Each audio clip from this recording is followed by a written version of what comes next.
Bismillahirrahmanirrahim. Assalamualaikum warahmatullahi wabarakatuh. Alhamdulillahi rabbil alamin. Alladzi nahmaduhu wa nasta'inuhu wa nastaghfiruh wa na'udzu billahi min shururi anfusina wa min sayyiati a'malina. Man yahdihillahu fala mudilla lahu wa man yudlilhu fala hadiya lahu. Asyhadu an la ilaha illallah wahdahu la syarika lahu wa asyhadu anna Muhammadan abduhu wa rasuluhu la nabiyya ba'dahu.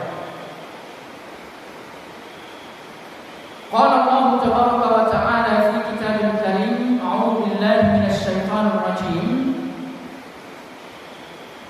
Ya ayyuhalladzina amanu taqullaha haqqa tuqatih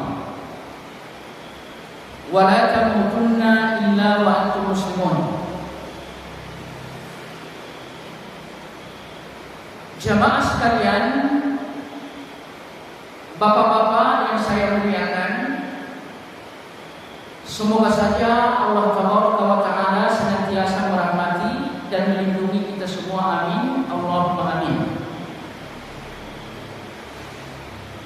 Pertama sekali, mari sama-sama kita panjatkan puji syukur, memperbanyak alhamdulillahirabbil alamin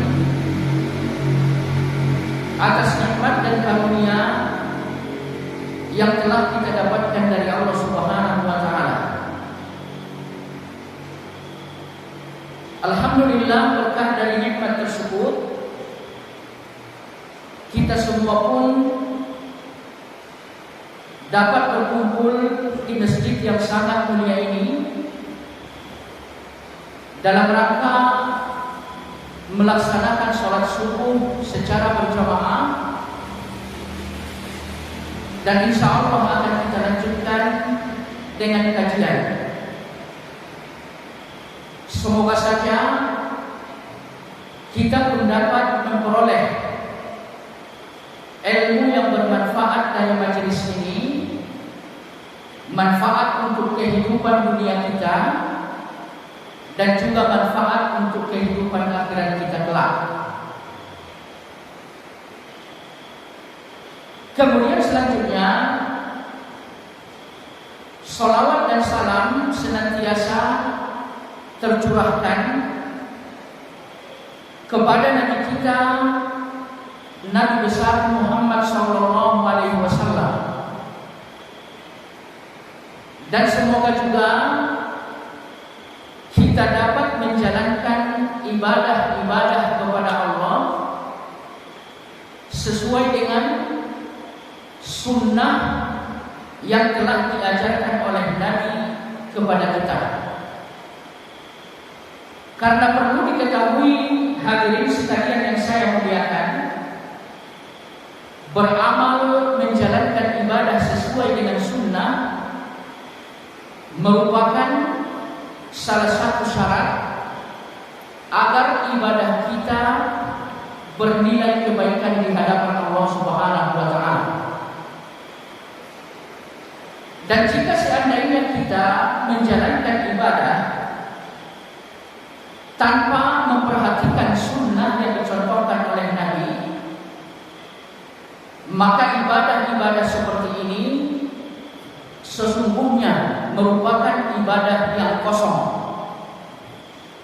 Ibadah seperti ini tidak akan dapat membuahkan pahala di sisi Allah, dan yang akan kita peroleh hanya capek dalam menjalankan ibadah tersebut.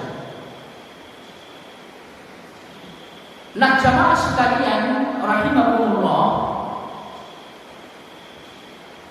pada kesempatan yang sangat mulia ini, insya Allah kita akan membicarakan sebuah buku yang sangat mulia, sebuah buku yang sangat agung, yaitu kitab Bulughul Maram min Adillatil Ahkam. Buku ini merupakan buku yang sangat mulia seperti kita jelaskan tadi, disebabkan karena buku ini membicarakan tentang hadis-hadis yang disampaikan oleh Nabi kita Shallallahu Alaihi Wasallam. Dan perlu kita ketahui bahwa setiap tutur kata maupun tindakan-tindakan yang dilakukan oleh Nabi kita Shallallahu Alaihi Wasallam adalah merupakan wahyu yang disampaikan oleh Allah Subhanahu wa Ta'ala ke dalam hati beliau. Makanya di dalam Al-Quran Allah Tabaraka wa Ta'ala mengatakan, wa ma yantiqu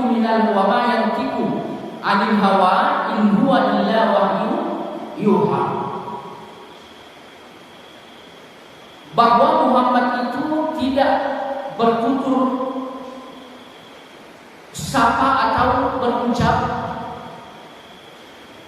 melainkan ucapan-ucapan yang beliau sampaikan adalah wahyu yang telah disampaikan oleh Allah Subhanahu wa Ta'ala.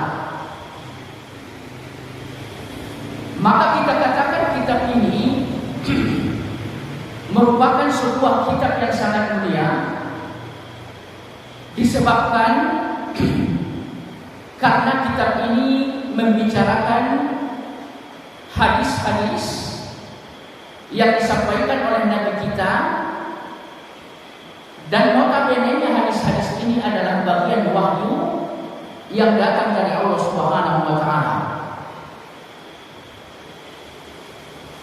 Kemudian alasan yang kedua, kenapa buku ini menjadi kitab yang sangat mulia, sesungguhnya disebabkan penyusunan hadis-hadis di dalam buku ini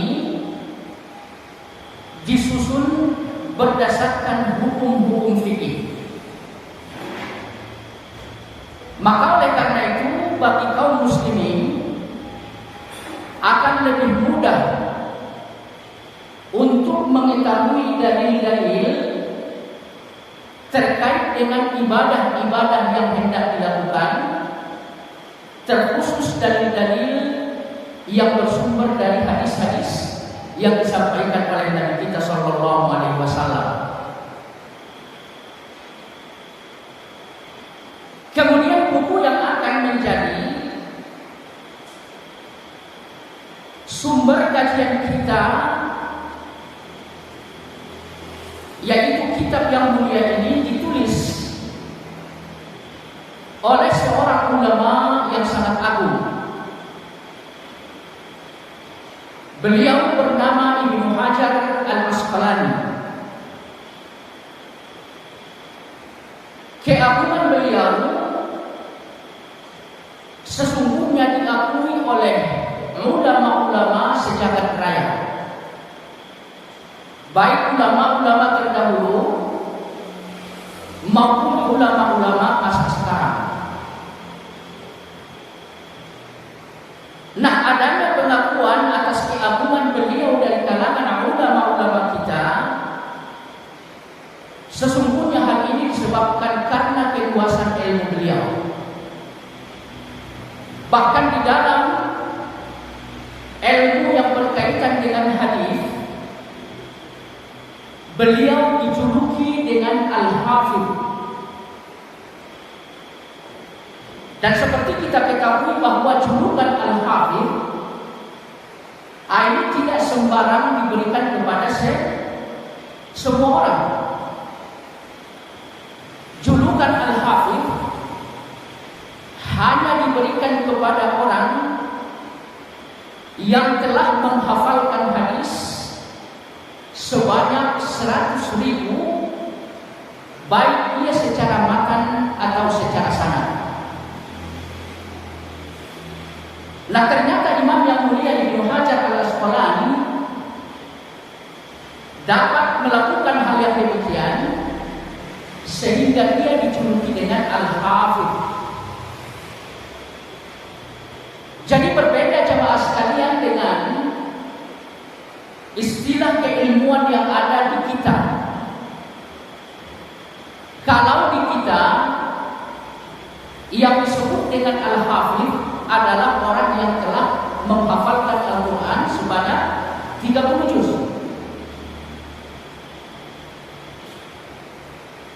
Sesungguhnya orang yang menghafalkan Al-Quran sebanyak 30 juz di dalam aturan disiplin ilmu agama kita tidaklah masyhur disebut dengan Al-Hafidh. Disebabkan karena menghafalkan Al-Quran itu adalah sesuatu yang sudah mesti dan biasa bagi ulama-ulama kita.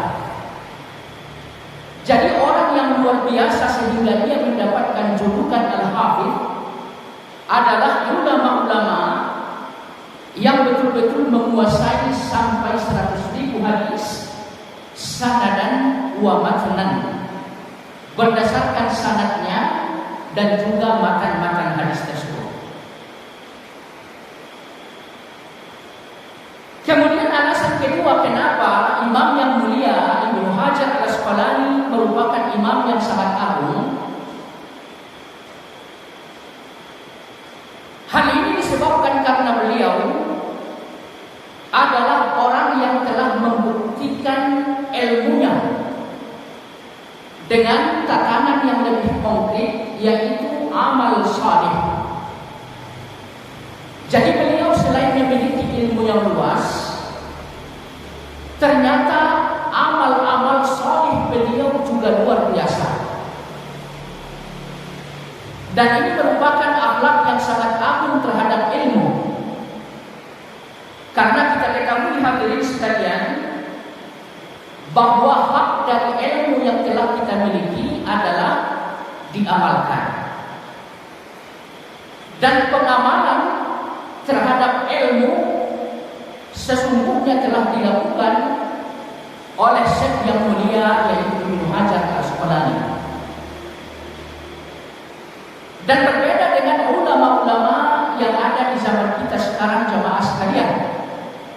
Artinya di zaman sekarang banyak para ulama menyampaikan ilmu, pintar berorasi, memiliki jamaah yang banyak, akan tetapi giliran akhlak terhadap ilmu tersebut, pengamalan terhadap ilmu tersebut sama sekali tidak sesuai.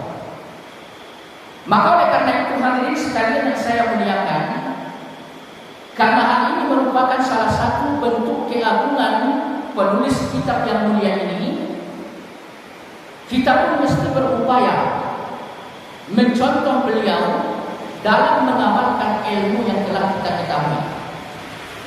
Artinya sekecil apapun ilmu yang telah kita dapatkan, maka berusahalah untuk mengamalkan ilmu tersebut, karena sesungguhnya dengan mengamalkan ilmu barulah kita mendapatkan nilai yang lebih besar di sisi Allah Tabaraka wa Ta'ala.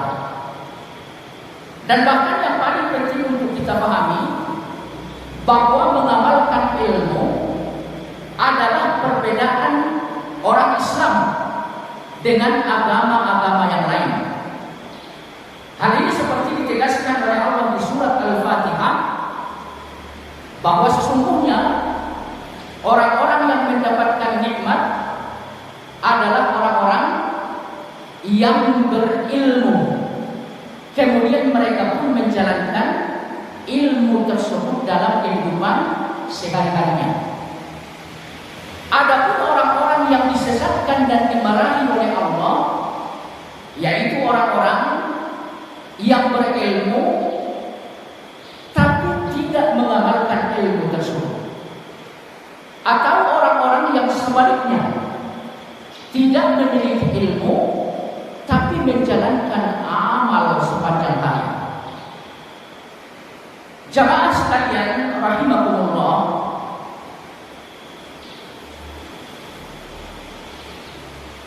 kita memasuki bab pertama dalam kitab Bulughul Maram ini, yaitu Kitabut Thaharah. Kitabut Thaharah adalah merupakan pembahasan yang paling mendasar dalam kitab-kitab fikih. Maka oleh karena itu di dalam hadis atau kitab ini pun bab yang pertama kali dibicarakan adalah bab thaharah.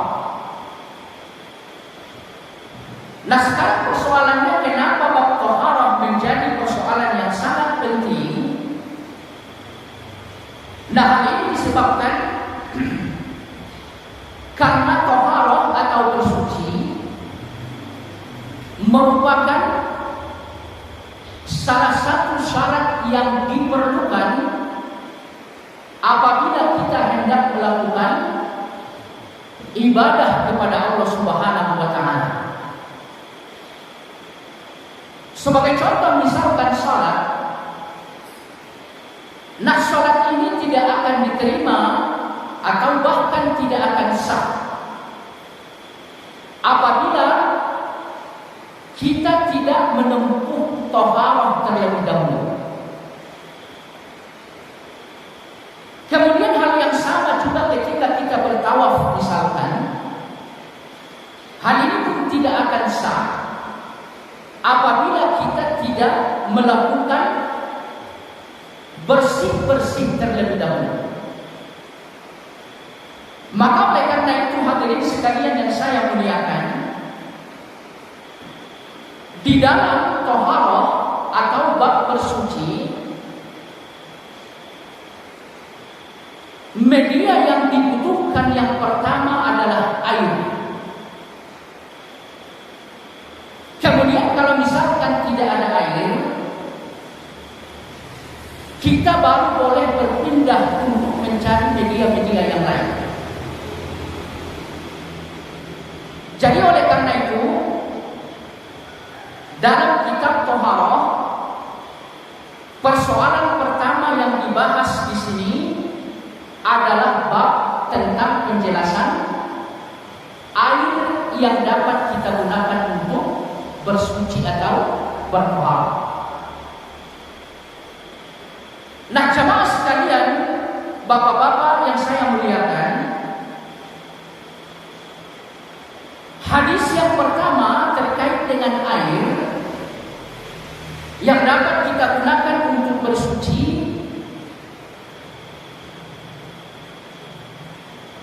seperti ditulis di dalam buku yang mulia ini dari Abu Hurairah radhiyallahu anhu. Beliau berkata, qala Rasulullah sallallahu alaihi wasallam, bahwa Nabi kita sallallahu alaihi wasallam telah bersabda, fil bahri huwa tahuru ma'uhu al-hillu maitatuhu. Berkaitan dengan air laut, kata Nabi sallallahu alaihi wasallam, airnya suci lagi mensucikan, dan bangkainya pun dihalalkan. Nah, hadis yang mulia ini jamaah sekalian diriwayatkan oleh imam yang keempat, yaitu Imam Abu Dawud, Imam At-Tirmidzi, Imam An-Nasa'i, dan juga Imam Ibnu Majah.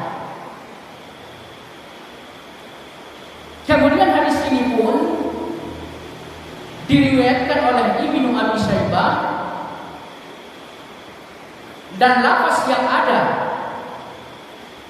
di dalam buku ini adalah sesuai dengan lafaz yang diriwayatkan oleh Ibnu Abi Syaibah.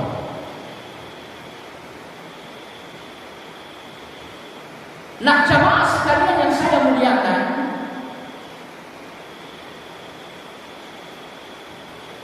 berkaitan dengan hadis yang mulia ini, ulama-ulama kita menjelaskan tentang asbabul wurud. Kenapa hadis ini disampaikan oleh Nabi kita Shallallahu Alaihi Wasallam?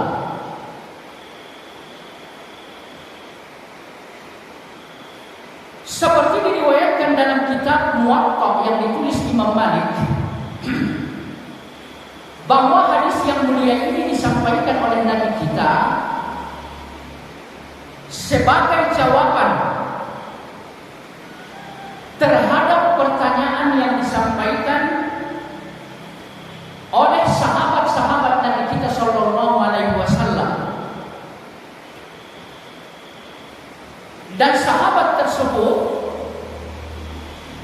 seperti diriwayatkan oleh Imam Ahmad adalah laki-laki yang berasal dari Bani Mudlij. Jadi laki-laki yang bertanya terkait dengan air laut adalah seperti diriwayatkan oleh Imam Ahmad, yaitu seorang laki-laki yang berasal dari Bani Mudlij. Kemudian hadirin sekalian,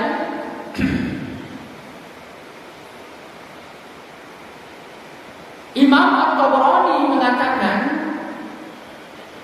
bahwa nama dari laki-laki tersebut adalah Abdullah.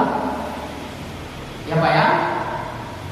Jadi nama laki-laki yang bertanya kepada Nabi adalah Abdullah.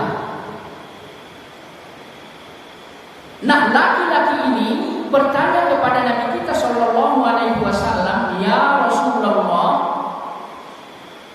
wahai Rasulullah, inna narkabul bahra wa nahmilu ma'ana al-qalil minal ma'. Apabila kami bepergian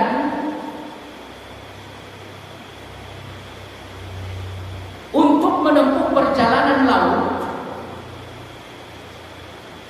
kami hanya membawa sedikit air.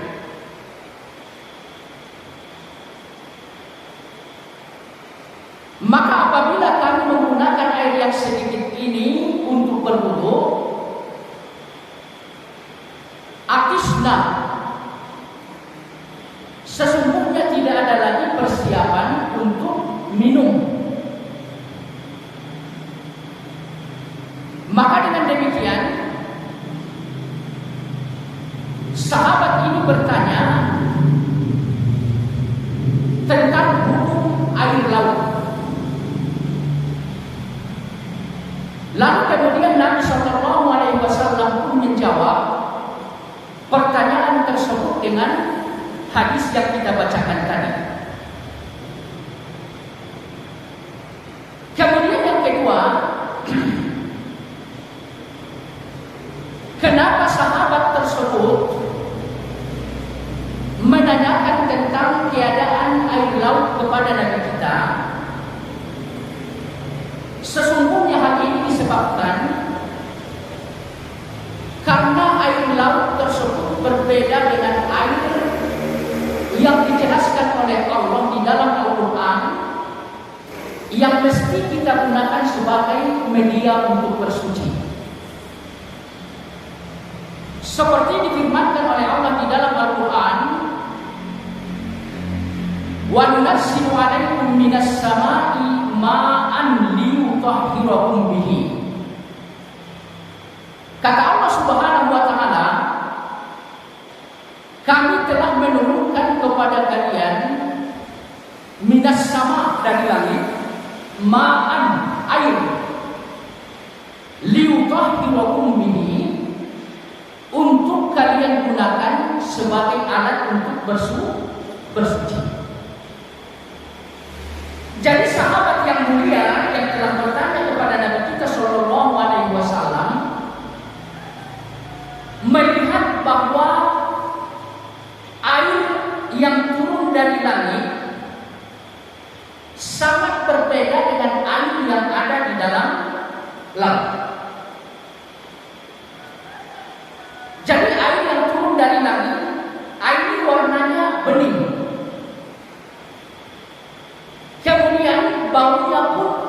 netral, itu Pak ya, tidak berbau. Kemudian selanjutnya rasanya pun demikian, artinya tidak berasa.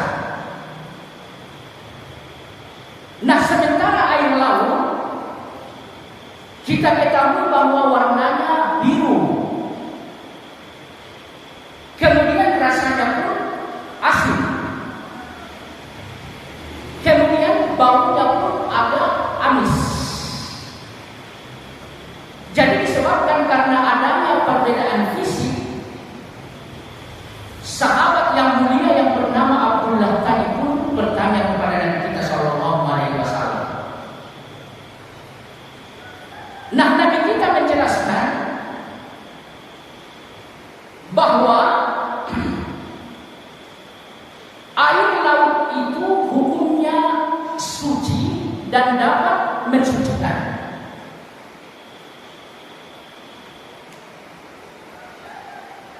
Kemudian bangkai yang ada di laut pun kata Nabi dihalalkan. Maka oleh karena itu hadirin sekalian yang saya muliakan, persoalan yang mesti kita pahami dari hadis ini, yang pertama, apabila air warnanya tidak seperti air hujan, artinya berbeda, sifat-sifat aslinya berbeda dengan air hujan, sepanjang perbedaan itu sifatnya alamiah, maka air itu disucikan dan dapat mensucikan. Sebagai contoh misalkan,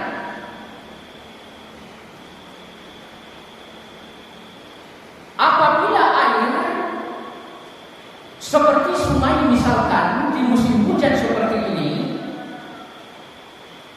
tercampur dengan tanah sehingga dia turun, maka air seperti ini pun adalah air yang suci dan bisa kita gunakan untuk bersuci. Padahal kita ketahui bahwa air keruh warnanya telah berubah, kemudian baunya pun berubah, kemudian rasanya pun berubah. Nah, disebabkan karena perubahan yang ada pada air keruh, disebabkan karena faktor alamiah, maka air ini dapat kita gunakan untuk bersuci.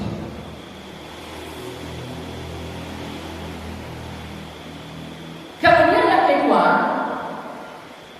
yang mesti kita pahami dari hadis yang mulia ini, bahwa apabila air bercampur dengan benda-benda suci,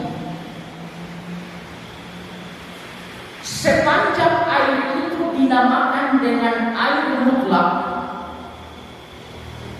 maka jemaah sekalian, air ini pun boleh kita gunakan untuk bersuci. Sebagai contoh misalkan, ketika putri Nabi kita wafat, Nabi kita Shallallahu Alaihi Wasallam mengatakan agar supaya putri beliau dimandikan dengan air yang tercampur dengan sihir. Kemudian beliau berpesan agar air terakhir yang digunakan untuk memandikan putri beliau adalah air yang tercampur dengan kapur. Nah, jemaah sekalian, sihir atau daun bidara, kemudian kapur, nah ini benda yang suci, ya Pak ya. Jadi dua hal itu merupakan benda yang suci dan juga dihalalkan. Nah, ketika dua hal ini bercampur dengan air, lalu air ini masih dikategorikan sebagai air mutlak, maka ia bisa kita gunakan untuk bersuci, bisa kita gunakan untuk berwudu, dan juga bisa kita gunakan untuk menghilangkan janabah yang lain. Jadi wallahu a'lam,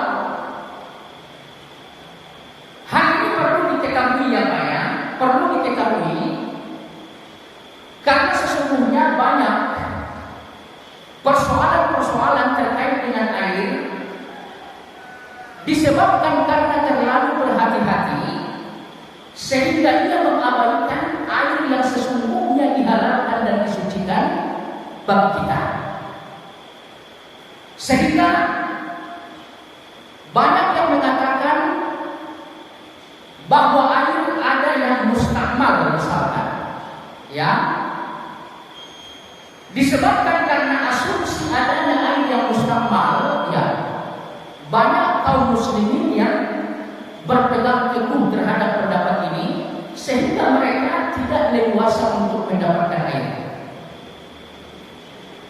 Jadi wallahu a'lam, apabila air tercampur dengan benda-benda suci seperti yang tadi kita sampaikan, maka ia dapat kita gunakan untuk berwudu atau mandi janabah.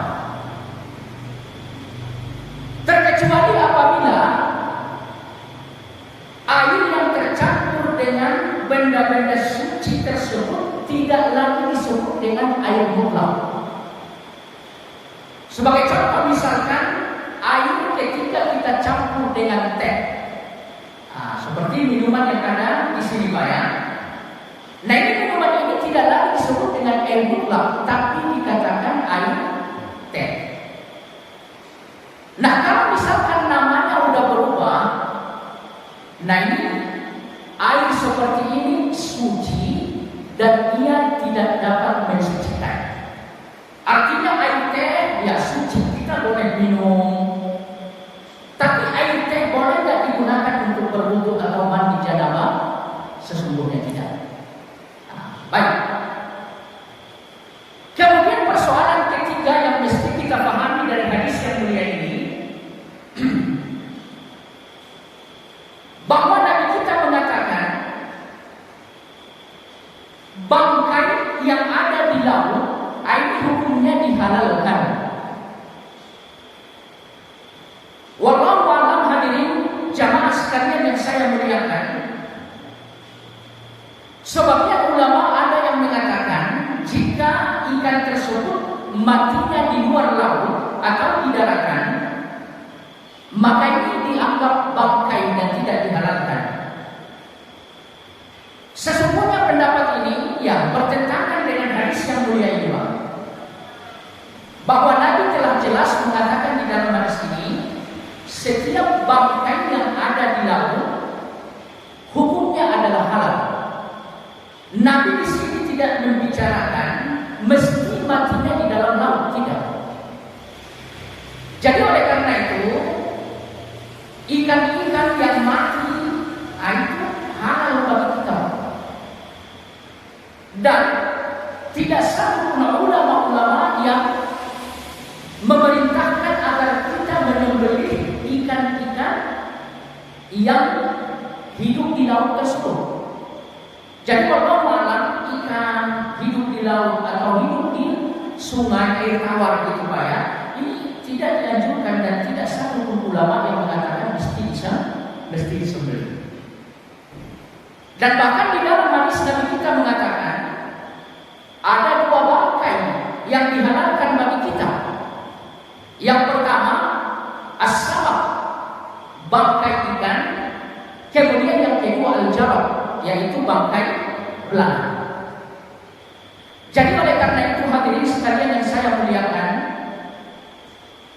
ikan-ikan yang bersumber dari laut ataupun air tawar, nah ini kalaupun sudah mati dengan tanpa disembelih dihalalkan bagi kaum muslimin. Kemudian selanjutnya yang mesti kita pahami, bahwa dijelaskan oleh ulama-ulama kita air laut itu rasanya asin. Berbeda dengan air tawar ya Pak ya. Kalau air tawar ya rasanya tawar ya. Jadi air laut ini adalah air yang rasanya asin. Nah, di sini ada hikmah yang mesti kita ambil, Pak, ya. Bahwa salah satu kekuasaan Allah Subhanahu wa taala dalam mencipta, Ia menciptakan segala sesuatunya tanpa sia-sia. Nah, ini adalah persoalan yang mesti kita yakini terkait dengan rububiyah Allah, ya Pak, ya. Bahwa dalam rububiyah Allah kita harus meyakini bahwa Allah lah satu-satunya sebagai pencipta. Nah, dalam meyakini bahwa Allah lah satu-satunya sebagai pencipta, kita harus yakini bahwa apapun yang diciptakan oleh Allah, sesungguhnya hal itu tidaklah sia-sia. Makanya Allah mengatakan di dalam Al-Quran, Rabbana ma khalaqta hadza batila. Wahai Rabb kami, sesungguhnya apapun yang telah Engkau ciptakan sama sekali tidak mengandung kesia-siaan. Nah, sebagai contoh di dalam hadis yang mulia ini, Allah menciptakan air laut dengan rasa asin. Nah, ini rasa asin ini tidak sia-sia, jemaah sekalian. Rasa asin ini mengandung manfaat yang sangat besar, yaitu sebagai alat untuk menetralisir agar bangkai-bangkai yang ada di laut itu baunya tidak kemana-mana. Ya Pak, ya. Jadi kalau misalkan dihitung-hitung dalam satu hari di dalam laut secara keseluruhan bisa, ya Pak, ya, jumlah bangkai itu bisa jutaan kilogram. Nah, ini kalau misalkan dibiarin, baunya bisa-bisa mengganggu kita yang hidup di daratan, ya. Nah, inilah hikmah dari air laut diasinkan oleh Allah. Supaya apa?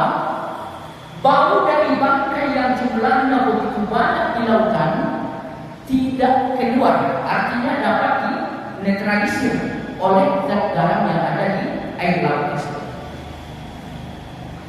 Dan bahkan dengan zat garam tersebut, bangkai-bangkai itu pun akan cepat terurai,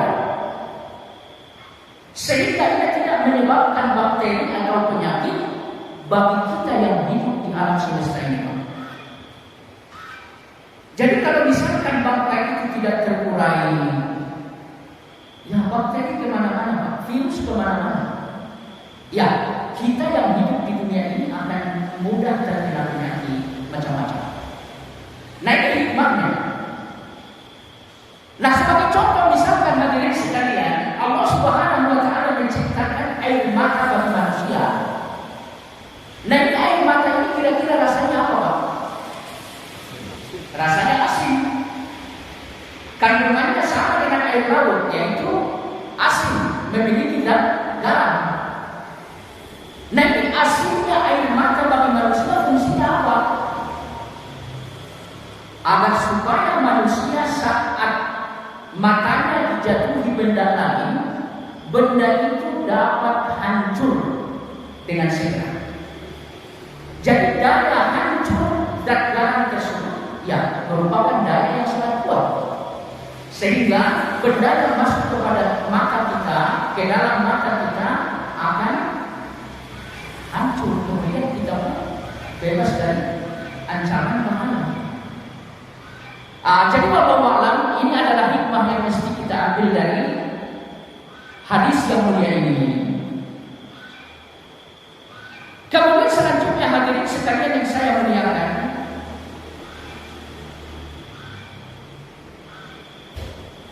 di dalam hadis berikutnya dijelaskan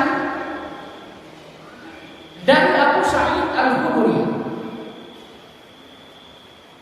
Beliau berkata bahwa Rasulullah SAW bersabda, kata Nabi SAW, innal ma'a tahurun. Sesungguhnya air itu suci dan mensucikan. La yunajjisuhu syai'un. Tidak akan dapat menjadi najis dengan sesuatu apapun. Nah, jamaah sekalian, hadis ini diriwayatkan oleh imam yang 3. Dan hadis ini disahihkan oleh Imam Ahmad rahimahullah. Jamaah sekalian, bapak-bapak yang saya muliakan, asbabul wurud dari hadis yang mulia ini sehingga disampaikan oleh Nabi kita Shallallahu Alaihi Wasallam disebabkan karena sahabat-sahabat bertanya kepada Nabi Shallallahu Alaihi Wasallam terkait sebuah sumur yang ada di kota Madinah.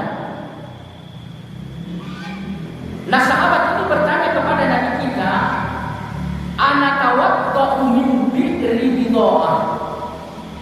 Ya Rasulullah, apakah kita boleh bersuci dengan menggunakan air dari sumur bidha'ah? Jadi wallahu a'lam, di kota Madinah ada sebuah tempat penampungan air. Nah, ini disebut dengan sumur bidha'ah.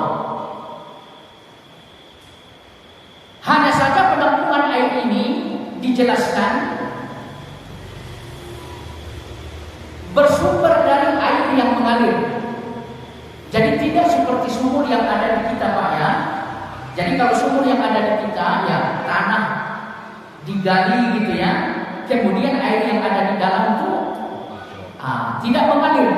Jadi sumbernya dari dalam, dari perut bumi gitu ya. Nah, adapun sumur bidha'ah ini adalah penampungan air dan sumbernya mengalir. Kemudian kata sahabat yang mulia ini, tutrahu fiha al-haydu wa lahmul kalbi. Kadang-kadang di sumur bidha'ah ini ada yang membersihkan bekas-bekas najis. Sebagai contoh, misalkan kata sahabat tersebut, ya darah haid. Atau mungkin juga bangkai tertentu seperti bangkai al-kilab, anjing. Jadi ini yang dikhawatirkan oleh sahabat tersebut. Air yang ada di sumur ini tercampur dengan najis. Nah, apakah air seperti ini masih bisa digunakan untuk bersuci? Nah, mendengar pertanyaan yang disampaikan oleh sahabat tersebut, lalu Nabi kita menyampaikan hadis yang tadi disampaikan. Kata Nabi Shallallahu Alaihi Wasallam, sesungguhnya air tahur, ya Pak ya, suci dan mensucikan. La yunajjisuhu syai'. Ia tidak dapat dinajisi oleh benda-benda tertentu. Jamaah sekalian, bapak-bapak yang saya muliakan, dari hadis yang mulia ini yang mesti kita pahami, yang pertama, bahwa hukum asal dari air sepanjang ia bersumber dari langit atau keluar dari bumi, maka hukumnya adalah suci dan dapat mensucikan. Jadi wallahu a'lam, kaidah ini mesti dipahami ya Pak ya. Air yang turun dari langit, ma nazala minas sama wa naba'a minal ardh, dan air yang keluar dari bumi, nah ini hukum asalnya adalah suci. Nah, itu yang mesti kita pahami dari hadis yang mulia ini yang pertama. Kemudian kedua, dari hadis yang mulia ini yang mesti kita pahami, apabila air yang tercampur dengan najis, lalu kemudian tiga karakter air tersebut tidak berubah. Ya Pak ya. Yang pertama, warnanya tidak berubah dengan najis tersebut. Kemudian rasanya juga tidak berubah dengan najis tersebut. Kemudian baunya juga tidak berubah dengan najis tersebut. Maka air ini suci. Sekalipun air itu sedikit atau air itu banyak, layaknya sumur bid'ah yang kita jelaskan tadi. Jadi wallahu a'lam, di hadis berikutnya nanti Pak ya, kita akan mempelajari sebuah hadis